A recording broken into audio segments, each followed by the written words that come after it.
Hey, Pastor Josh here. Just want to give you an update on Redeeming Grace Church in light of Rapid City's council meeting last night that lifted some restrictions for businesses.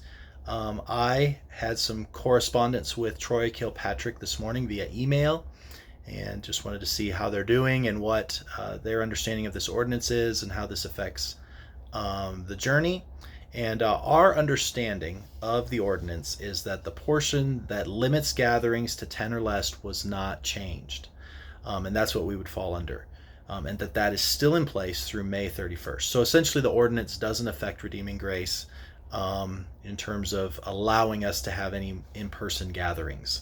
At this point, we are maybe, both Troy and I are targeting that maybe we can begin gathering there in June.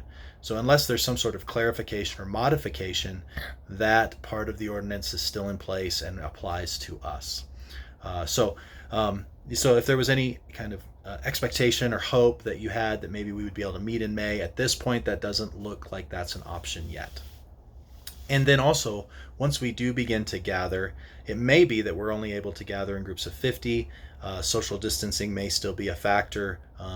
The chances of us being able to just have kids stuff right out of the gate is probably unlikely. So we just need to all expect that this is going to be a gradual process, and that it probably isn't just going to be full go from day one in terms of everything that we were doing before. So just want you to have accurate expectations there. And we'll keep you posted if something changes. In some ways, our decision is easy in that the journey is where we meet. And so they will let us know when they're able to accommodate us. They want us back as soon as possible. We have a good relationship with them. They don't want to restrict us at all, but they have to follow the rules. And so we want to honor that. And so in a sense, our decision is pretty easy, is that we'll just kind of follow their lead. And that's our meeting place, so we'll wait for that. Another thing also is that some have suggested maybe we could do some sort of drive-in thing where we could kind of meet, stay in our cars, and that kind of stuff. And there's part of that appeals to me. I actually think that's kind of a cool idea, but I think there's a couple reasons why I don't think that it's going to work for us.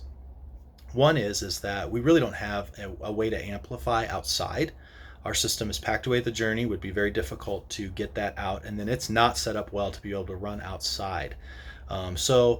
Maybe we could just talk loud and park close and be able to pull that off, but it doesn't serve a great purpose if we're not able to really hear well in our cars.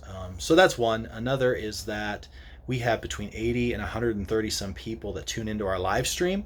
And so if 35 of us were gathering in cars, that would leave out another 100 people or so from being able to participate. So I think whatever gatherings we're able to have, I want it to still be able for us to live stream, that we would kind of gradually go that direction so that people are able to continue. And I don't know any place outside that has strong enough Wi-Fi where we could gather with good amplification and able to sustain a long live stream. So I think for those reasons, it's just not a practical option for us in light of our situation. So I think it's important for us to just kind of stay the course, to kind of persevere through this season, and aim for our gatherings at the journey in whatever format those take in the right time. So that's the direction we're pointed. I'm always open to modifying that, but I think that's still the direction we're going to pursue and kind of stay the course there. So I encourage you to continue to be faithful with the live stream, with the Zoom meetings, with the reading of your Bible, the reading plan, and reading the books, and staying engaged with each other. Make phone calls, text, social media. Let's do our part to go above and beyond in being engaged. I know it's wearying.